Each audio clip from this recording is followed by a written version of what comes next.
Berita malam ini kita akan bahas soal fenomena yang kelihatannya sepele. Promosinya ceria, kemasannya menggoda, warnanya menyala. Tapi efeknya berbahaya. Gak cuma bikin yang pakai meroket, tapi juga bisa isdet. Awalnya dikenal sebagai alat bantu dapur, biasanya ada di kafe atau dapur restoran. Tapi belakangan justru memicu kegelisahan. Sampai-sampai dokter kasih peringatan. Aparat kasih sorotan. Nah kalau penonton, kasihan deh lo. Fenomena ini nggak cuma soal satu brand atau satu tren yang nongol di timeline. Tapi soal gaya, viral di sosial media, regulasi yang masih ada celah, dan literasi kesehatan masyarakat yang masih rendah. Simpelnya gini, banyak yang FOMO tapi wawasannya masih pelangap-longo. Ketemu sama produk yang secara aturan legal, terus promonya viral, udah cocok tinggal tunggu keok. Kali ini saya pakai nama samaran. Sebut saja dia Happy Gas. Oke guys? Biar sama kayak efeknya yang bikin cepat ngefly. Dan juga biar gampang diingat. Uye. Kalau kemarin-kemarin kita kenal Happy Water. Masih ingat kan? Sekarang ada Happy Gas. Julukannya sama-sama happy tapi ujungnya bikin orang lain hadeh. Bedanya Happy Water itu jelas-jelas narkoba, no debat. Kalau Happy Gas ini yang agak ribet. Secara hukum dia bukan narkoba, gak masuk dalam undang-undang narkotika, dan tidak dikategorikan sebagai zat terlarang. Ya meski bukan barang terlarang bukan berarti boleh dipakai secara sembarang. Karena yang legal bisa aja berdampak fatal. Ibaratnya kayak lo beli blender nih ya, tahu blender kan? Biasanya kan buat bikin jus buah tuh, atau jus sayur. Jangan buku tes lolos CPNS yang lo blender. Terus lo minum. Bukannya diangkat jadi ASN, diangkat ambulan lo. Blendernya legal, pemikiran lo ilegal. Mikir kok yang enggak. Mikir yang iya dong. Iya. Jadi Happy Gas itu tabung berisi nitrous oxide atau N2O. Gas ini lazim dipakai di industri kuliner buat alat bantu, bukan alat halu. Gas ini biasanya dipakai buat bikin whipped cream dan presentasi makanan makin menggoda. Ibarat di fine dining tuh, dagingnya sesendok, whipped creamnya sesendok juga. Ya. Whipped creamnya sepiring, dagingnya sesendok, whipped creamnya sepiring. Itu whipped cream kalau bisa ngomong ke daging, izin bang, ini juga bukan maunya gua. Gak cuma di dapur, nitrous oxide yang juga dikenal sebagai laughing gas atau gas tawa, dalam dunia medis digunakan sebagai anestesi ringan. Tapi catat dosis dan pengawasannya ketat. Ada tenaga kesehatan yang mengawasi, bukan dipakai cari sensasi apalagi bikin konten. Dari sinilah masalah mulai muncul, yang awalnya buat anestesi dan alat dapur malah jadi dipakai cari sensasi dan bisa bikin hidup hancur. Belakangan Happy Gas disalahgunakan, dihirup tanpa dicampur oksigen. Caranya macam-macam, ada yang dihirup langsung dari tabungnya sedikit-sedikit. Ada juga metode yang namanya ngebalon. Jadi gasnya dikeluarkan dulu dari tabung, terus dimasukkan ke balon, lalu dihirup dikit-dikit. Nah itu kalau balonnya meletus, nggak cuma hati lo yang kacau. Otak lo juga kacau. Iya benar. Dulu tunggu dulu. Ya. Pertanyaannya jadi membingungkan ini ya. Ini ada pertanyaan besar. Jadi yang nemuin cara-cara begini siapa? Nah itu siapa tuh? Kok aja-aja ada? Ada aja. Kreativitas tanpa batas alias bablas. Gayanya sok high class tapi ngefly pakai gas. Situ manusia apa tabung gas melon? Rare banget sih. Balik lagi, jadi efek menghirup H2O itu cepat. Kepala ringan, ketawa tanpa alasan, dan sensasi melayang. Tapi efeknya cuma bentar doang, jadi bikin ketagihan. Awalnya saya coba-coba, lah kok enak. Terus saya coba lagi, lah kok tambah enak.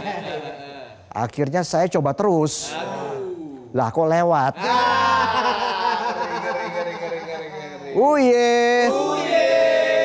Ya namanya juga gas nitrous oxide, jangankan di manusia, di kendaraan aja efeknya bisa bahaya. Pernah nonton film Fast and Furious nggak?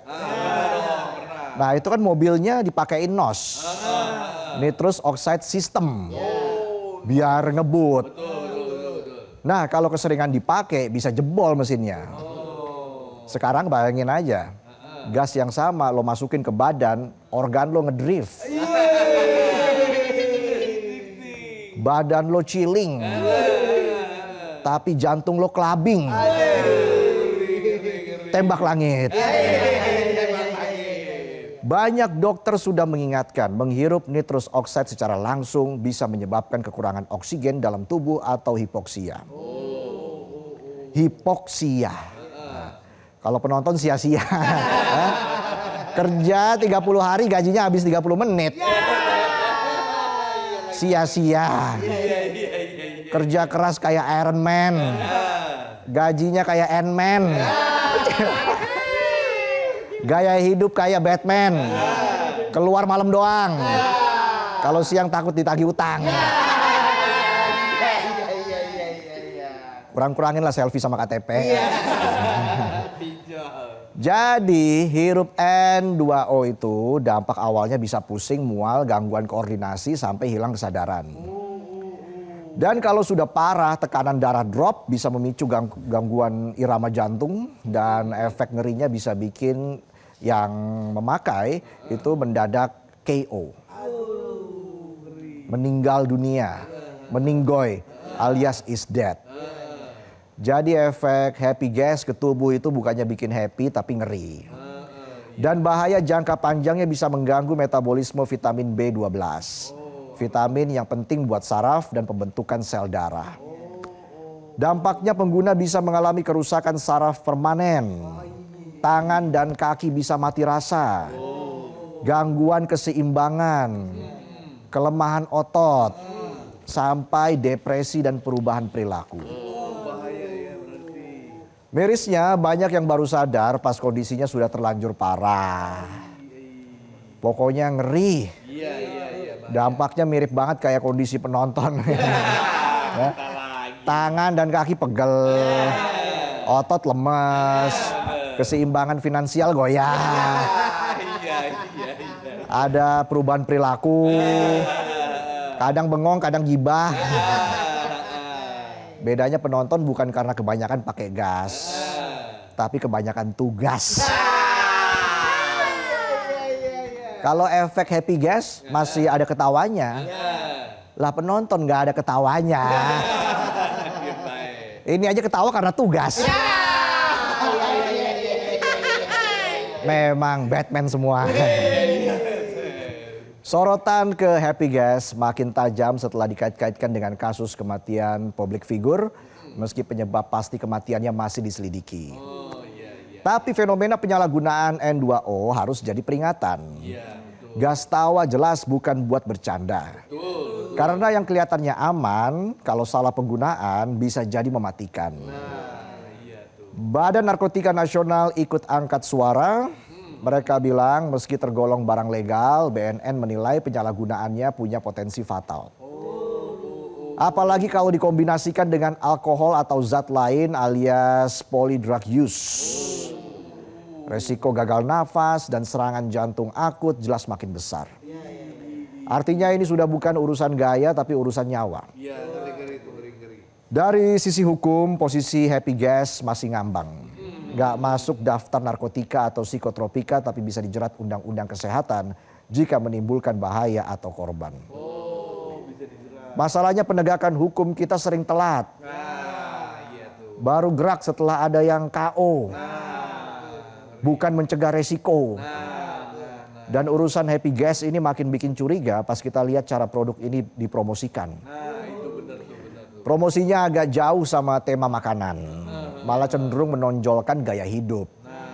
Visualnya estetik, vibe-nya menarik, bahasanya asyik. Nggak ada edukasi seolah ditujukan untuk aksesori padahal resikonya ngeri. Bahkan salah satu brand bisa dibeli pakai kripto seperti USDT. Makin sulit aja diawasi. Transaksinya anonim bahkan bisa lintas negara. Ngurus ginian negara jelas ketinggalan. Nggak usah jauh-jauh kripto. Judol aja masih nongol. Fenomena ini nggak cuma di Indonesia. Di Amerika Serikat udah tren duluan. Ada brand lain yang jadi favorit anak-anak muda di Amerika. Di Indonesia kasus penyalahgunaan N2O dikaitkan sama brand yang identik sama warna-warna. Kalau di Amerika brandnya identik sama luar angkasa. Mungkin biar bisa terbang tanpa roket. Uye. Habis Happy Water terbitlah Happy Gas. Yang satu narkoba, yang satu gas berbahaya. Julukannya sama-sama happy tapi resikonya sama-sama ngeri. Fenomena penyalahgunaan jelas menunjukkan kalau masalah utamanya bukan soal kandungan gasnya, tapi cara kita menganggap resikonya.